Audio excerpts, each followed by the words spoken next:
देशाचा अर्थसंकल्प आज मांडण्यात आला। केंद्रीय अर्थमंत्री निर्मला सीतारमण यांनी अर्थसंकल्प सादर केला।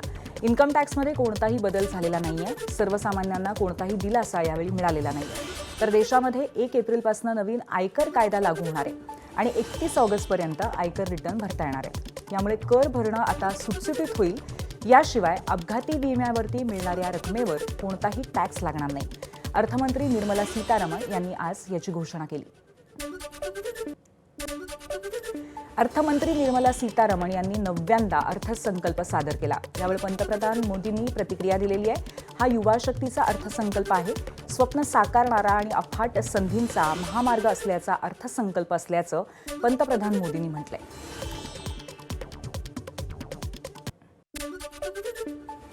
ये बजट 2047 के विकसित भारत की हमारी ऊंची उड़ान का मजबूत आधार है। साथियों, आज भारत जिस रिफॉर्म एक्सप्रेस पर सवार है, इस बजट से उसे नई ऊर्जा, नई गति मिलेगी। मुख्यमंत्री देवेंद्र फडणवीसांनी केंद्राच्या अर्थसंकल्पाचं कौतुक केलंय। हा अर्थसंकल्प म्हणजे विकसित भारताच्या दिशेने पाऊल। या माध्यमातून विकास, दिशा आणि गती देण्याचा प्रयत्न असल्याचं फडणवीसांनी म्हटलंय।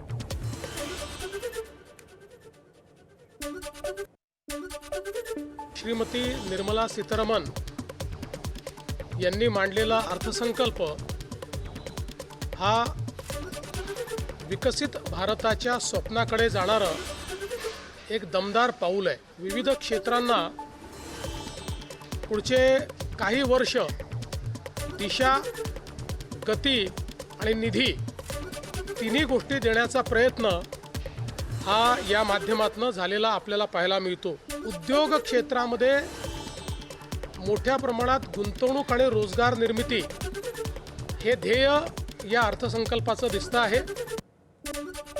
देशात 7 नव्या रेल्वे कॉरिडॉर्सची घोषणा करण्यात आली आहे। यात मुख्यत्वे मुंबई पुणे, पुणे ते हैदराबाद, हैदराबाद ते बंगळुरू आणि चेन्नई, चेन्नई ते हैदराबाद, वाराणसी ते सिलीगुडी आणि दिल्ली ते वाराणसी या 7 ठिकाणी रेल्वे कॉरिडॉर तयार होणार आहेत। तर टायर 2, टायर 3 शहरांच्या विकासासाठी 5,000 कोटींची तरतूद करण्यात आल्याची घोषणा निर्मला सीतारमण यांनी केली आहे।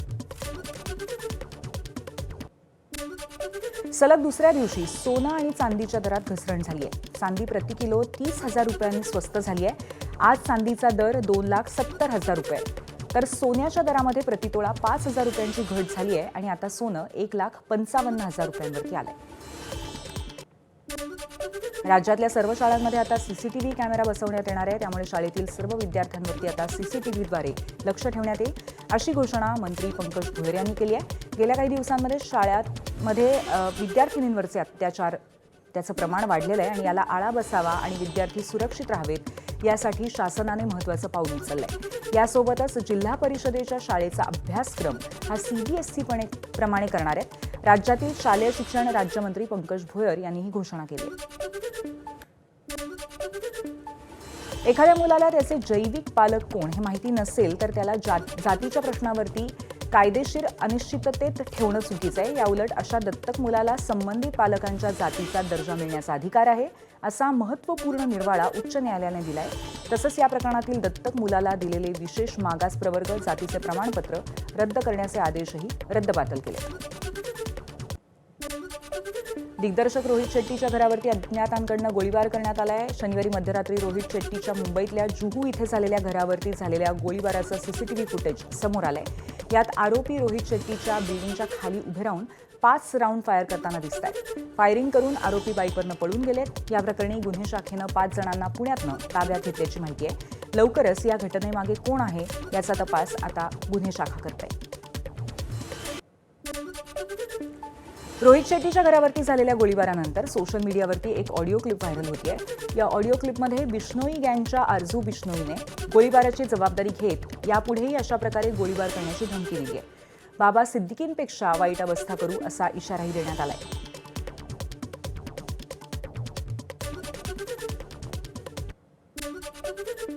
राम राम, जय बजरंगबली। सभी भाइयों को आज जो मुंबई में रोहित शेट्टी के घर पे फायरिंग हुई है, इसकी जिम्मेवारी मैं आरजू बिश्नोई, शुभम लोनकर, हैरी बॉक्सर, हरमन संधू लेते हैं।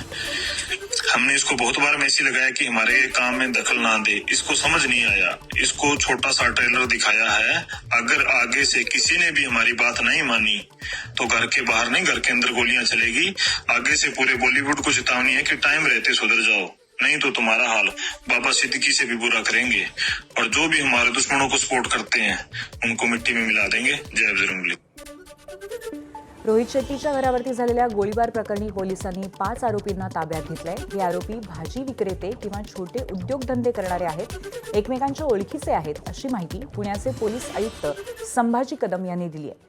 प्राथमिक चौकशी करून त्यांना मुंबई क्राईम ब्रांचकडे सोपवल्याची माहितीही पोलिसांनी दिली आहे। आपल्यासोबत डीसीपी संभाजी कदम सर आहेत। सर, नक्की कुठून आपण ताब्यात घेतलं आणि काय यांची पार्श्वभूमी आहे? आणि या घटनेसंदर्भामध्ये काही संशयितांची नावं आपल्याकडे मुंबई पोलिसच्या टीमकडून आली होती। त्यानुसार वाजे पोलीस स्टेशनने एक आपल्या वेगवेगळ्या टीम तयार केलेल्या, त्या टीमकडून आपण वारजे, कर्वेनगर, धायरी, वडगाव या भागातून जवळपास 5 संशयितांना वारजे पोलिसांनी ताब्यात घेतलं आहे आणि त्यांना आज आत्ता मुंबई पोलीसच्या क्राईम ब्रँच आणि त्यांची लोकल टीम आहे यांच्याकडे आपण हँडओव्हर केलेला आहे। याच्यामध्ये जो पुढील तपास आहे तो मुंबई पोलीस करत आहे। याच्यामध्ये प्राथमिक जी माहिती आपल्याकडे आली होती ती संशयित व्यक्ती, त्याच्यावर वर्कआउट करून ते सर्व संशयित लोकांना त्यांच्याकडे हँडओव्हर केले। सर, यांचं बॅकग्राऊंड काय आहे, पार्श्वभूमी काय आहे या 5 व्यक्तींची?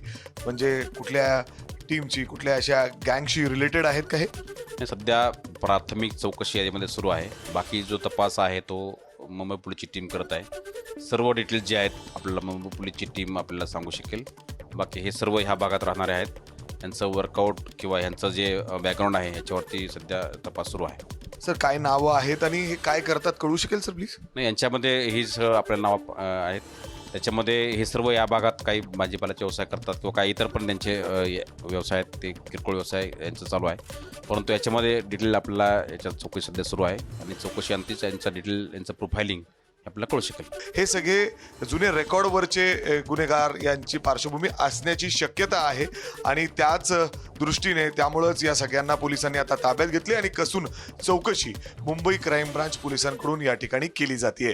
कॅमेरामॅन राजेश बिडकरसह मी मिकी घई, एबीपी माझा, पुणे। अहिल्यानगर तालुक्यातल्या रुई छत्तीशी गावामध्ये ग्रामसभेत वेश्या व्यवसाय आणि कला केंद्र बंद करण्याची एकमुखी मागणी करण्यात आली। गाव परिसरामध्ये अनेक दिवसांपासून समाजविघातक आणि अवैध व्यवसाय सुरू असल्यामुळे ग्रामस्थांनी तीव्र संताप व्यक्त केलाय। देह व्यापारामुळे गावाची बदनामी होतीये, तरुणांचं भवितव्य धोक्यात येत असल्याचं ग्रामस्थांचं म्हणणं आहे। या ग्रामसभेला सुमारे 2000 ग्रामस्थ उपस्थित होते, तर नगर तालुका पोलीस ठाण्याचे कर्मचारीही हजर होते। यावेळी संबंधित व्यवसाय बंद न झाल्यास तीव्र आंदोलनाचा, अगदी आत्मदहनाचा इशाराही ग्रामस्थांनी दिलाय।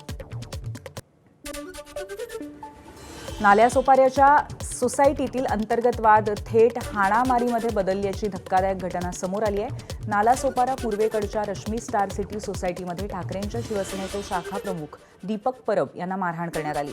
या मारहाणीचा व्हिडिओ सध्या सोशल मीडियावरती मोठ्या प्रमाणावरती व्हायरल होतोय। ही घटना 26 जानेवारीला घडली आहे। सोसायटीतील एका सभासदाने गॅलरीमध्ये टाईल्स आणि फरशी बसवल्याच्या मुद्द्यावरून वाद निर्माण झाला होता।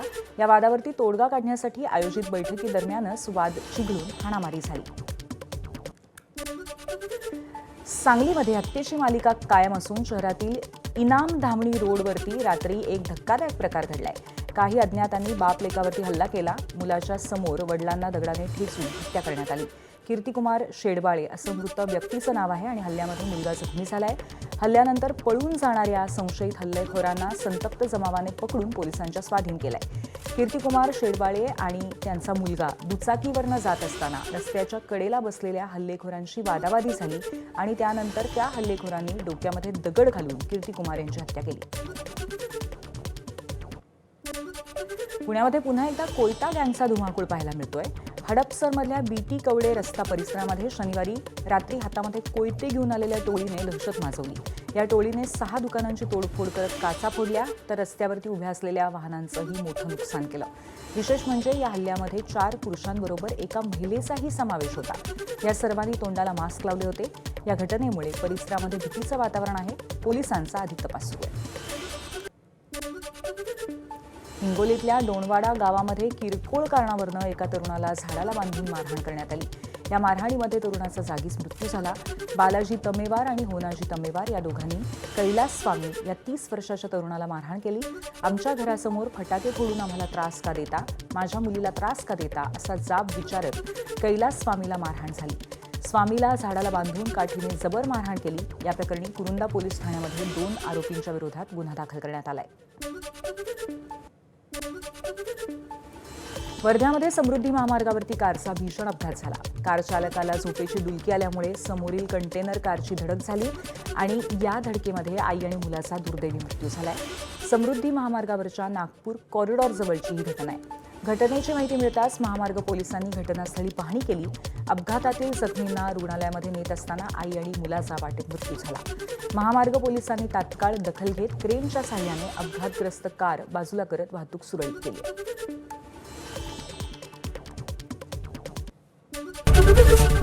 एबीपी माझा, उघडा डोळे बघा नीट.